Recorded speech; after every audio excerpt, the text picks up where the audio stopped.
Olá, muito boa noite para você. Patos de Minas já registrou mais de 10 mil notificações de dengue. Casos confirmados da doença somam mais de 4.300. Na edição desta quinta-feira a gente mostra também. Polícia Rodoviária Federal prende suspeitos de integrar quadrilha de ladrões de carga. Ação da Prefeitura remove moradores de rua no bairro Cristo Redentor, em Patos de Minas. Grupo de dança de Patos de Minas conquista etapa estadual e agora se prepara para a disputa nacional. As dificuldades do mercado de trabalho para a contratação e as estratégias para a seleção de profissionais. Futebol. NTV transmite ao vivo o hexagonal final do módulo 2 do Mineiro. Em jogo com muitas chances perdidas, Atlético empata com o Fluminense. Cruzeiro perde mais uma e segue com jejum de vitórias pelo Brasileiro. Saúde realiza arraiá de vacinação com imunização contra Covid, gripe, meningite e outras doenças. E o aumento na apreensão de veículos furtados ou roubados na região. Você vai ver também que a Defensoria Pública promove seminário de inclusão em Patos de Minas, a partir de agora, no NTV News.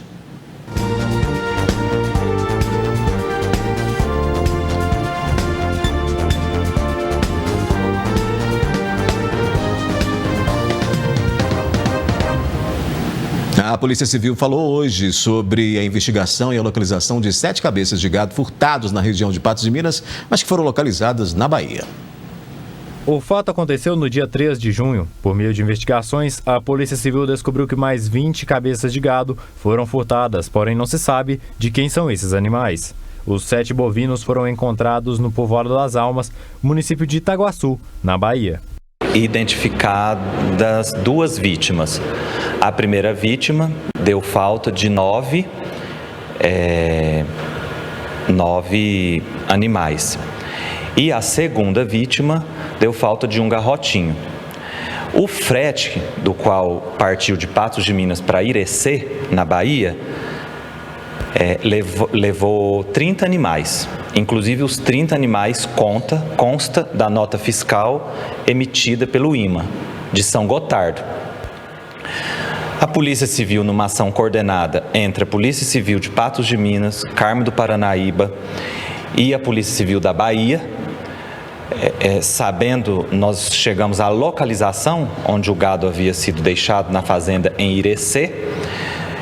Num trabalho de investigação com a Polícia Civil da Bahia, os investigadores foram até o local e da vítima, o qual foram subtraídas 9 cabeças de gado, das 9, 7 foram recuperadas até o momento. A investigação continua no sentido de localizar as outras 3 dela, o garrotinho dessa outra vítima, e há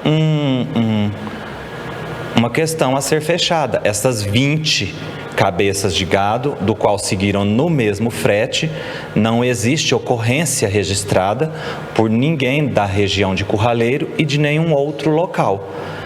Então, a investigação segue nesse sentido de identificar possíveis vítimas destes animais dos quais estão na Bahia.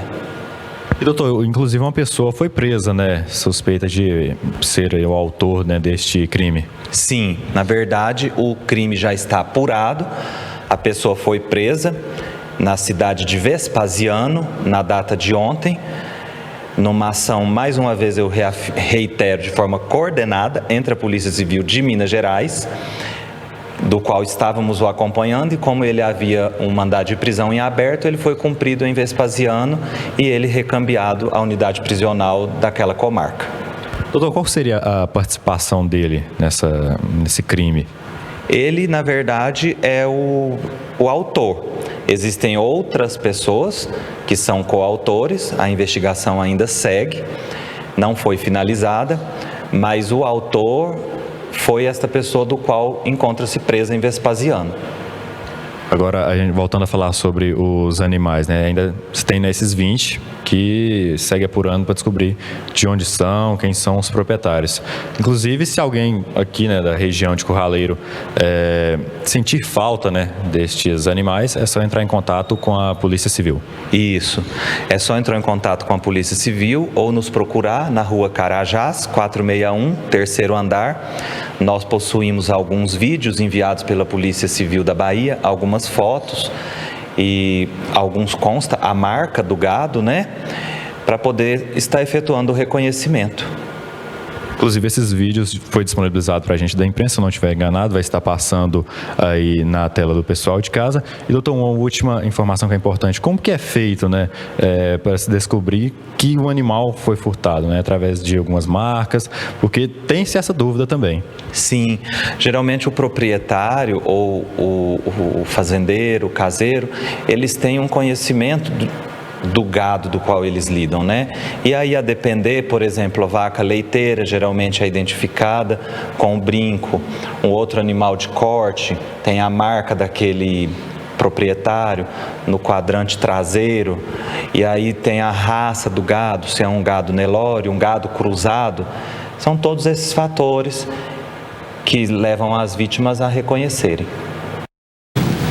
Uma operação conjunta entre a Polícia Rodoviária Federal de Patos de Minas e de Uberlândia resultou na prisão de uma quadrilha com 3 assaltantes da BR-153 em Monte Alegre de Minas nesta quarta-feira. Os policiais localizaram uma bolsa contendo um jammer que pode ser utilizado para fazer o bloqueio dos rastreamentos de veículos de carga, além de itens pessoais e anotações que estavam numa bolsa, pertencentes a um caminhoneiro que foi mantido em cativeiro durante 12 horas por 4 homens e teve a carreta levada pelos criminosos em Itumbiara, Goiás, e encontrada sem a carga de milho no município de Uberlândia. Ele reconheceu os pertences dele e aí a polícia continua investigando para saber quais outros desdobramentos terão aí nessa ocorrência, nessa prisão desses 3 homens. No NTV News de ontem, nós mostramos as reclamações de moradores e comerciantes de uma rua no bairro Cristo Redentor sobre a aglomeração de moradores de rua e de usuários de drogas em um trecho na rua Mato Grosso. Na manhã de hoje, a Polícia Militar e a Prefeitura de Patos de Minas, por meio das Secretarias de Desenvolvimento Social, Obras e Saúde, estiveram no local. A ação foi realizada no entorno do cruzamento entre as ruas Mato Grosso e a rua Rio Branco, ao lado de um hipermercado. As pessoas em situação de rua migraram para esse local após outra ação que aconteceu nas proximidades da orla da Lagoa Grande. Recentemente, moradores e comerciantes próximos do local fizeram vídeos denunciando de que haviam usuários de drogas e de que estavam praticando furtos. Isso aqui é um ponto de comércio, aqui na porta do comércio, tem mais de 100 trabalhadores, tá vendo? Tá um fedor, uma caatinga. Olha quantos comércios tem aqui, até na ponta é comércio. Onde que eles podem ficar aqui na Praça da Lagoa, que é um ponto turístico. Olha pra você ver, fora o pessoal da frente ali dos bairros que tá reclamando. Vamos ver se faz alguma coisa, né? Pelos comerciantes, todo mundo que tá aqui, que você tá uma vergonha, uma nojeira, uma porqueira. Nós estamos fazendo o CREAS, junto com a Saúde, com a Secretaria de Obras, a Polícia Militar. Nós estamos fazendo uma abordagem com o pessoal em situação de rua, que aglomeraram aqui no ABC.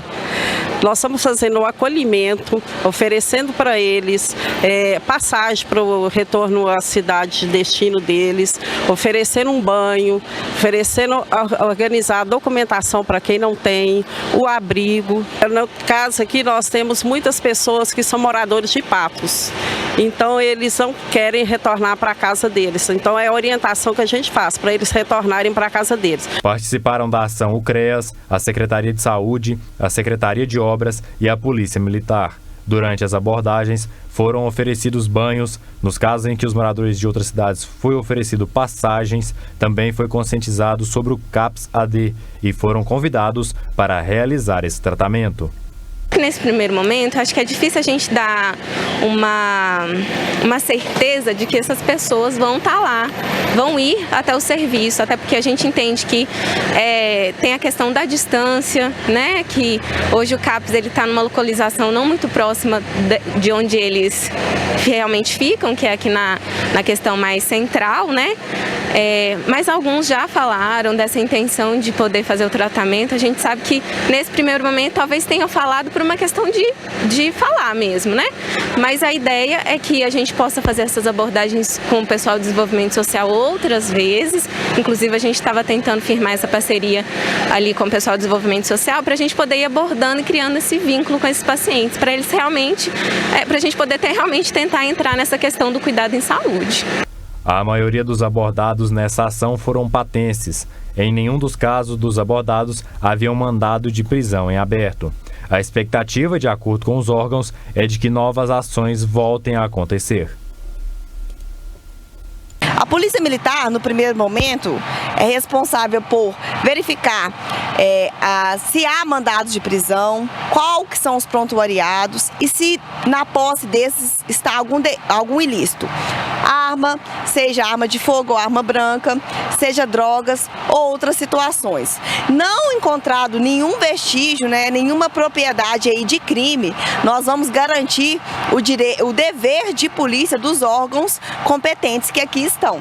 Então esse papel que a gente vê aí, quando a prefeitura vem com toda a sua equipe para tirar o lixo das ruas, para oferecer saúde, para oferecer tratamento, encaminhamento do CREAS, isso aí a polícia tem obrigação legal de estar dando essa assistência para garantir, preservar esses profissionais.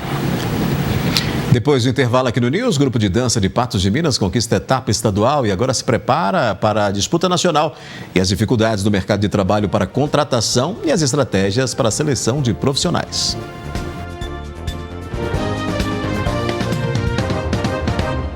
A Companhia de Dança Supremo Estilo de Patos de Minas conquistou mais um prêmio. Os dançarinos se preparam agora para disputar a etapa nacional, mas tem um problema: os custos. Trabalhando com hip hop, o Supremo Estilo está há anos abrilhantando os palcos de Patos de Minas e região. As aulas são oferecidas para integrantes de todas as idades e têm trazido resultados positivos para a cidade. O Grupo Supremo Estilo está há 11 anos na atividade, dançando, participando de vários eventos. E, como se diz, surgiu através de uma apresentação de escola, há 11 anos atrás, Aí surgiu e demos continuidade no trabalho e deu o futuro Grupo Supremo Estilo. Competindo contra vários estados do país, a companhia foi premiada na cidade de Uberlândia e vão para Barretos disputar a final em novembro, sendo uma grande oportunidade de visibilidade. Está tendo circuito, aqui em Minas Gerais. Aí nós já ganhamos 2 festivais em primeiro, em Uberaba primeiro, agora em Uberlândia também em primeiro lugar. Aí os grupos que ganham o primeiro lugar vão disputar a final lá em Barretos, que será no mês de novembro. E o grupo participou, o grupo avançado e o grupo adulto. O adulto ficou em terceiro e o avançado ficou em primeiro lugar. Os participantes do grupo já se encontram com as emoções a mil. A preparação intensa já começou e eles estão dando o melhor de si para representar Patos em nível nacional. A dança tem um espaço importante na vida de cada um deles, sendo muitas das vezes uma válvula de escape dos problemas do cotidiano. A gente tá sempre muito nervoso para qualquer competição que a gente vai, Mas por ser um nível muito maior, a ansiedade é 3 vezes maior. Então os treinos também são maiores, são mais puxados, o professor pega no pé mesmo pra gente ficar assim bem alinhadinho, mas a gente tá indo com tudo, como sempre.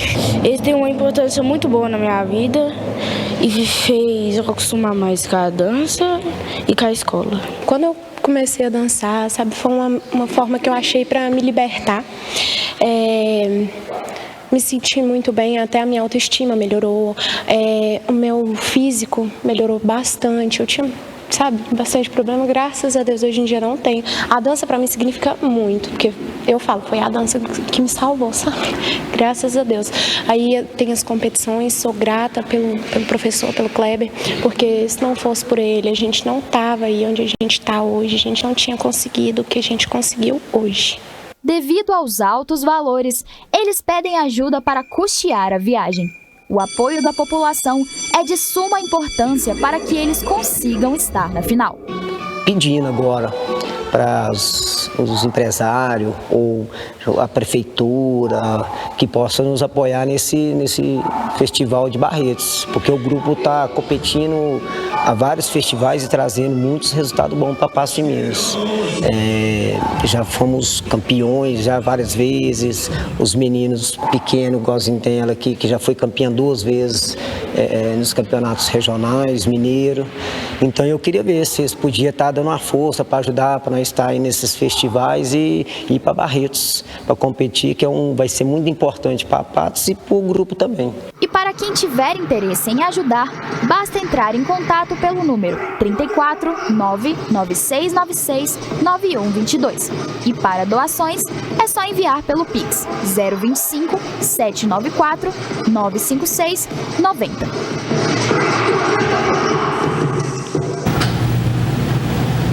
Uma preocupação frequente entre empresários e comerciantes é a dificuldade de controlar profissionais ou de contratar profissionais, né? Um evento em Patos de Minas discutiu sobre a situação e também sobre a retenção de talentos. Várias empresas consolidadas em Patos de Minas marcaram presença no evento, não só para divulgar os seus produtos, como também para absorver ensinamentos que podem alavancar seus negócios. Esse projeto nasceu esse ano devido à demanda grande da nossa cidade, né, de conseguir as empresas aí atrair e reter talentos. Então, eu sou a CEO da Persam Brasil, que é uma consultoria em gestão com pessoas. E vendo a demanda de todos os meus clientes, eu decidi entrar em contato, né, com algumas empresas de Patos de Minas para apoiar nosso evento. Por isso, ele é 100% gratuito e a ideia é ajudar os empresários a alavancar seus negócios e também entender o que é gestão de pessoas e como eles podem transformar os seus negócios e reter mais talentos e atrair pessoas também para fazer parte das suas empresas. Enfrentando desafios para realizar contratações como cargas horárias, dificuldade de encontrar profissionais capacitados e alinhamento de expectativa dos contratantes e colaboradores, os empresários precisam adotar novas estratégias para atrair e conseguir manter os funcionários na empresa. Hoje está tendo uma grande dificuldade da gente encontrar esse colaborador hoje no mercado, né? O que acontece? Hoje o mercado de Patos está um mercado bem aquecido em questão de empregos, né? Tem muitas vagas de emprego abertas aí na cidade, principalmente operador de caixa, essas vagas mais operacionais. A gente está tendo muita dificuldade até por questão de ter muita vaga hoje na cidade. O evento contou com palestras voltadas para diferentes vertentes, mas com um único objetivo em comum: engrandecer o conhecimento de empreendedores e minar as dificuldades enfrentadas na relação entre patrão e funcionário. Um tema pautado mais no papel do líder, no processo de desenvolvimento e retenção de talentos. Nós sabemos que o papel do RH é extremamente importante, mas a gente sabe que as atividades do RH são compartilhadas juntamente com a liderança. Então eu vou abordar um pouco sobre o papel do líder, né, quais são as responsabilidades, atributos, para que ele possa desenvolver a equipe também com o intuito de trazer bons resultados para a empresa, com o intuito de desenvolver as pessoas e ao mesmo tempo reter o talento para que a empresa possa ter, né, ali mais um retorno de desenvolvimento profissional e ao mesmo tempo também retorno nos indicadores da empresa. A importância dos profissionais de recursos humanos utilizarem o LinkedIn, que é a maior plataforma de negócios, network e carreira do mundo, para poder atrair talentos, reter talentos, trabalhar a marca empregadora. A gente sabe que hoje tem muitos desafios no processo de contratação, né? As empresas têm enfrentado esses desafios. Então o LinkedIn ele tem sido hoje uma ferramenta potencial muito importante para atrair esses candidatos, os melhores candidatos, e para que esses candidatos eles fiquem também nas empresas. Esse tipo de evento é de suma importância para que tanto empresários quanto funcionários que atuam nos recursos humanos possam adotar novas formas de trabalho e criar estratégias que beneficiem ambos os lados. É justamente ajudar esses empresários, esses RHs, a criarem estratégias para conseguirem ter uma contrapartida e uma resposta dos colaboradores, né? Fazer com que eles se sintam engajados em fazer parte, em comprar a ideia do negócio e fazer parte mesmo, não só ali pela remuneração, né? Mas entender qual que é o propósito do negócio. Então eu acho que esse é o grande desafio. Em instantes, a gente vai falar sobre o transtorno do espectro autista. A Defensoria Pública promove seminário sobre inclusão em Patos de Minas. A Defensoria Pública, em parceria com a Associação Esperança Azul, realiza nesta sexta-feira em Patos de Minas um seminário sobre a inclusão da pessoa com deficiência em Patos de Minas. Para falar sobre esse assunto, eu vou conversar com o Luiz Renato, que é defensor público e que vem nos visitar hoje aqui no NTV News. Tudo bem com você, Luiz? Boa noite. Boa noite, Dai. Tudo bem? Tudo bem. Luiz, de que maneira a Defensoria tem atuado nessas sessões relacionadas às pessoas com TEA? Bem, a Defensoria Pública é a instituição, de Estado responsável por assegurar todos os direitos da pessoa com deficiência, e a pessoa incluída aí no transtorno do espectro autista está dentro das atribuições de defesa ampla da Defensoria, que é, no caso, acesso à justiça, aos direitos de forma ampla, utilizando, é claro, preponderantemente da atuação extrajudicial. E aqui em Patos de Minas, a gente tem a Defensoria Pública, aqui em Patos de Minas, onde a gente tem especializada da criança e do adolescente, que propõe essa atuação direta junto às associações, junto à prefeitura, às entidades civis, enfim, para assegurar o direito na sua integridade. Certo. Vocês se reuniram hoje com representantes do município de Patos de Minas, né? Foi discutida essa questão da rede de apoio, de que maneira foi tratada essa conversa? Foi nesse sentido? Porque há uma preocupação com isso, né? Exato. Eu venho aqui, representando a Defensoria Pública Geral, lá em Belo Horizonte. Atualmente eu sou coordenador estadual de promoção e defesa do direito da pessoa com deficiência em Minas Gerais. E também sou coordenador geral da Rede de Proteção da Pessoa com Deficiência das instituições do Sistema de Justiça. E um dos propósitos que a gente tem é exatamente essa construção para assegurar esses direitos junto ao municipal, enfim, junto à Secretaria, no caso.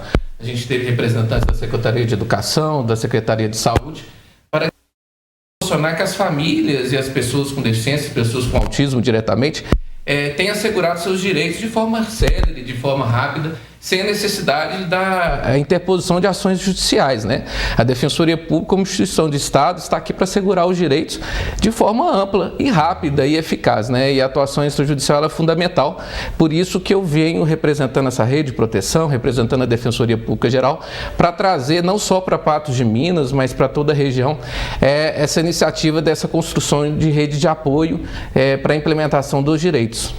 Onde que a gente pode citar, por exemplo, que a rede já funciona, já tem efetivamente um funcionamento? Luiz? Essa rede funciona desde setembro do ano passado, onde ela foi inaugurada, e entre as instituições do Sistema de Justiça nós temos a Defensoria de Minas, a Defensoria da União, o Ministério Público, todos eles, o Ministério Público de Minas, o Ministério Público Federal, o Tribunal de Justiça de Minas, o Tribunal Regional do Trabalho, enfim, a Advocacia Pública, e na região metropolitana de Belo Horizonte, no estado todo, a gente já tem atuações eficazes nessa construção extrajudicial, para o telespectador entender.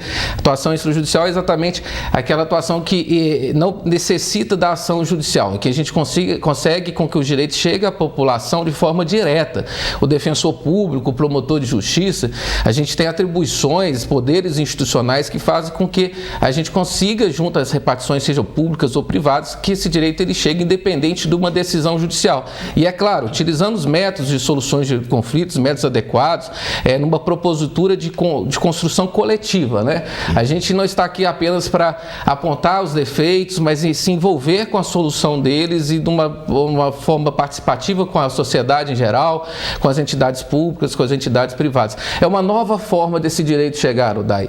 A gente sai do tradicional, do litígio, para que a gente consiga que essas ações, essas implementações de direitos, elas sejam respeitadas com consciência e envolvimento de todos os atores envolvidos no processo. A gente sabe das dificuldades, e você muito mais do que eu sabe das dificuldades que as pessoas com transtorno do espectro autista enfrentam, Tem tido aí em várias situações. Isso tem levado ainda muito à judicialização? Você citou aí a tentativa de reter isso, de não chegar a esse ponto, mas tem levado muito à judicialização? Muito. Ainda temos esse modelo que é da judicialização muito evidente.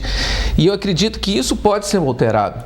Então, se a gente consegue essas instituições para sair da atuação ordinária, aquela atuação padronizada, e começa a construir com a sociedade mais diretamente as soluções, trazendo em pauta as discussões, envolvendo com os resultados, a gente consegue essa mudança. Porque muitas vezes eu verifico que às vezes a judicialização ela ocorre sem necessidade, porque às vezes é preciso um diálogo mais estreito, as instituições do sistema de justiça dão a segurança jurídica necessária, seja para as instituições públicas ou privadas, e a partir da atuação em rede, rede, isso é possível, onde que a gente coloca as questões que precisam ser melhoradas, mas mais do que isso, a gente envolve com esse resultado, né? Colocando alternativas para o cumprimento da lei.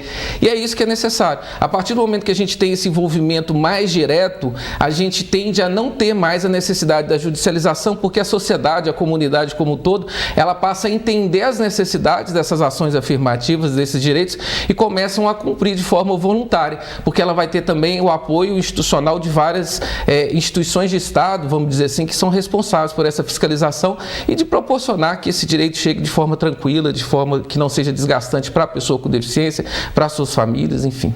E não sobrecarrega tanto o judiciário, né? Exatamente, tanto que nós temos os tribunais na nossa rede, né? Eu dei o exemplo do Tribunal de Justiça, do Tribunal Regional do Trabalho, o Tribunal Regional Federal da 6ª Região, que é a nossa Justiça Federal, vai entrar também na rede de proteção, porque a gente sabe que, como eu disse, né, se a gente consegue trabalhar em conjunto e consegue pensar nas alternativas em conjunto, a gente muda a postura da sociedade como um todo, né?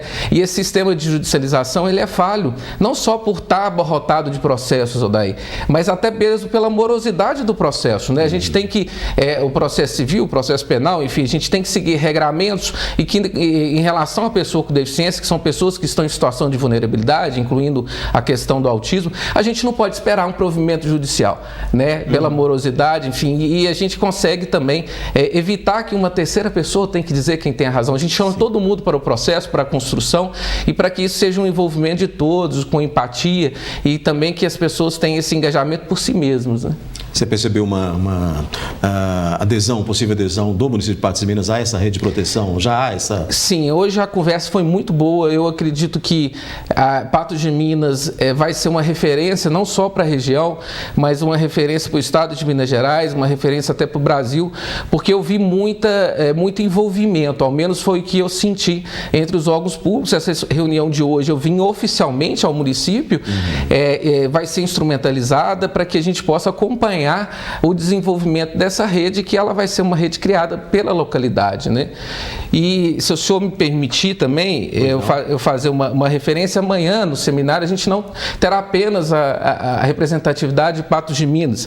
Está confirmado os municípios de Arapuá, Carmo do Paranaíba, Coromandel, Cruzeiro da Fortaleza, Guimarães, Lagamar, Lagoa Formosa, Lagoa Grande, Matutina, Patrocínio, Presidente Olegário, Rio Paranaíba, Santa Rosa da Serra, São Gonçalo do Abaeté, São Gotardo, Serra do Salito, Tiros e Varjão de Minas, onde demonstra esse protagonismo de Patos de Minas em organizar essa atuação coletiva e essa atuação regional, porque não adianta também a gente mudar a postura apenas no município de Patos de Minas, a gente tem que desenvolver isso na região inteira. E aí eu agradeço mais uma vez a Defensoria Pública aqui de Patos de Minas, na presença da coordenadora, a doutora Suzy, que tem feito essa articulação na rede tão essencial e que todas as famílias das pessoas com deficiência, das pessoas com autismo, vão sair ganhando, e a sociedade como um todo. Maravilha. Aí municípios, você citou Triângulo, Alto Paranaíba e Noroeste. Então há uma adesão muito grande de municípios para esse evento. Do evento em si, quem pode participar e é restrito, é aberto? O evento é aberto, infelizmente as inscrições acabaram, nós vamos ter mais de 600 pessoas lá.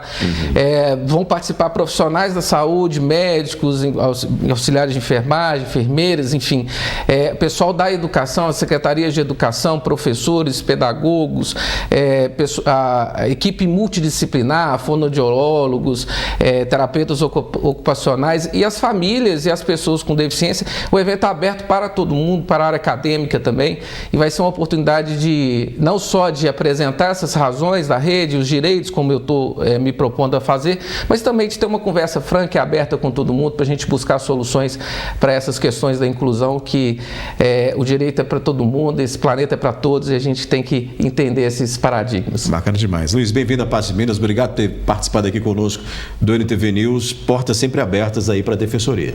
Obrigado, Daí. Eu tenho um carinho especial por Patos de Minas, porque minha mãe nasceu aqui. Que beleza. Então eu tenho, assim, carinho pela cidade e espero voltar já com essa rede articulada e com as coisas caminhando. Muito obrigado pela oportunidade. Muito bem, eu falei aqui com o Luiz Renato sobre esse evento que acontece amanhã em Patos de Minas. Infelizmente, para quem ainda quer ir, não dá mais tempo, porque inscrições já foram encerradas, mas é um evento sensacional, com a quantidade aí de representantes de municípios, também aí com mais de 600 pessoas participando, evento que marca, né, e um evento muito importante sobre a inclusão. Vou fazer um rápido intervalo aqui no NTV News, a gente vai fazer um rápido intervalo, volta já com muito mais informação para você. Até já.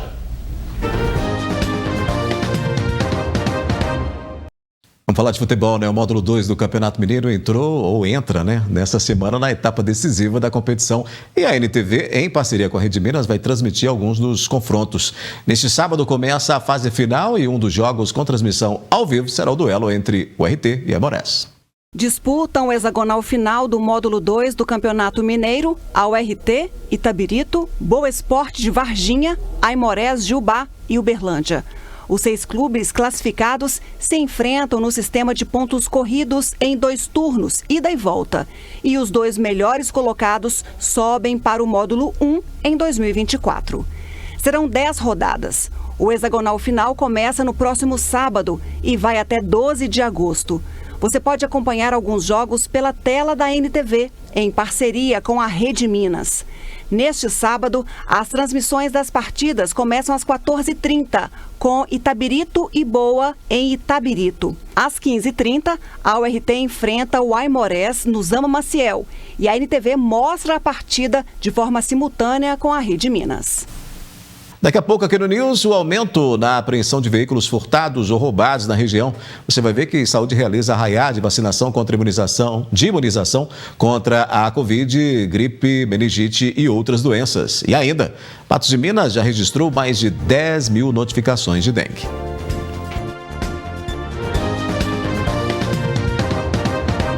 Patos de Minas já registrou mais de 10 mil casos notificados de dengue desde o início do ano. A informação consta no boletim epidemiológico que está na sua tela aí, foi publicado nesta quinta-feira pela Prefeitura.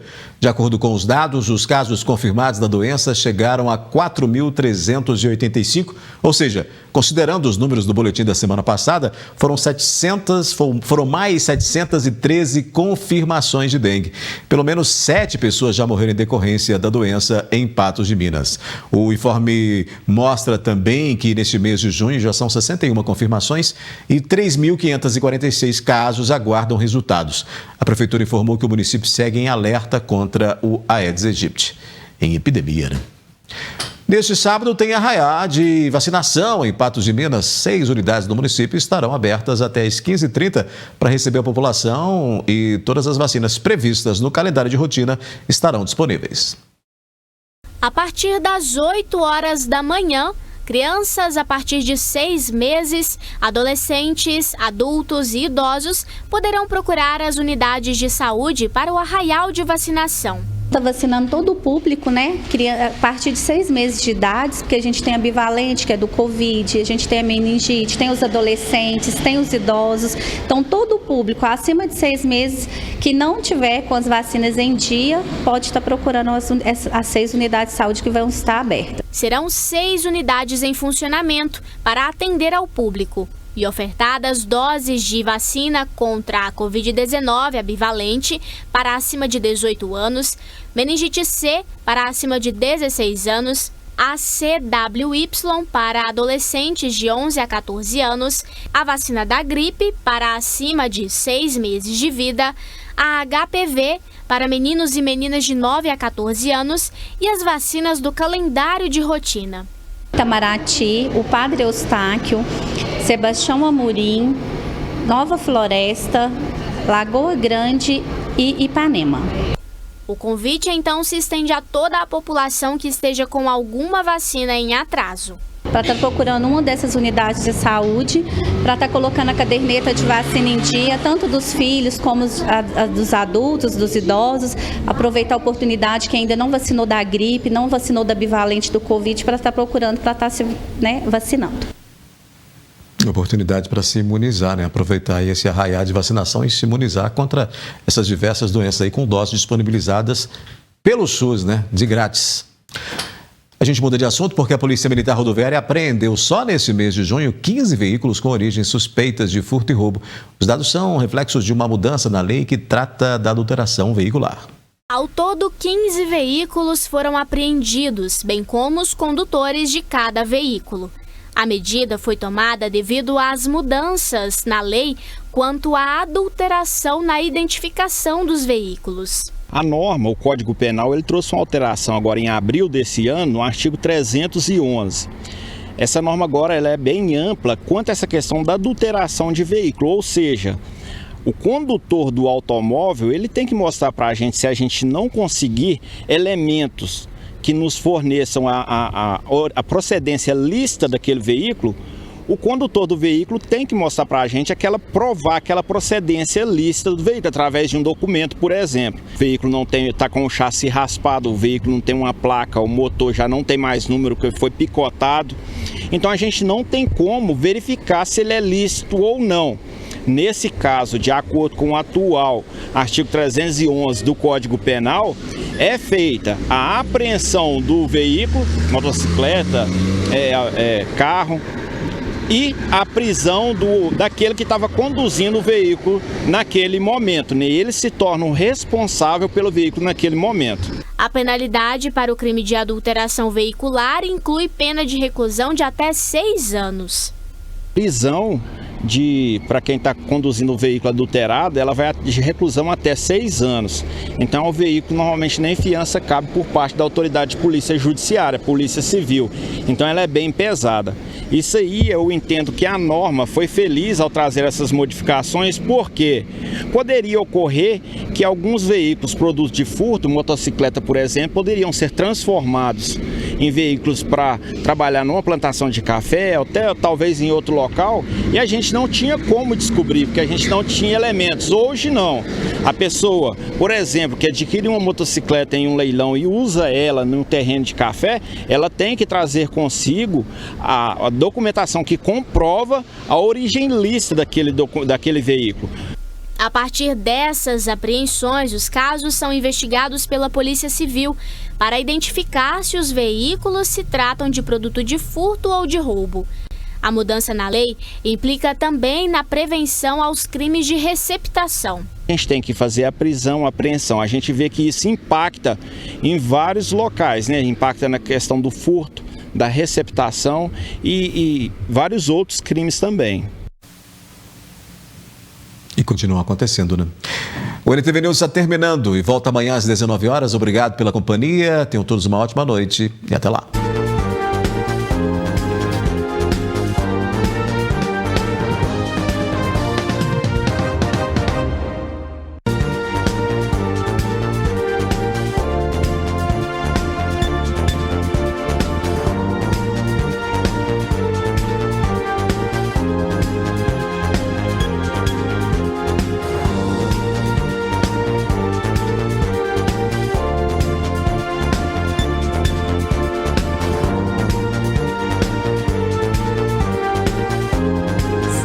Neste sábado, às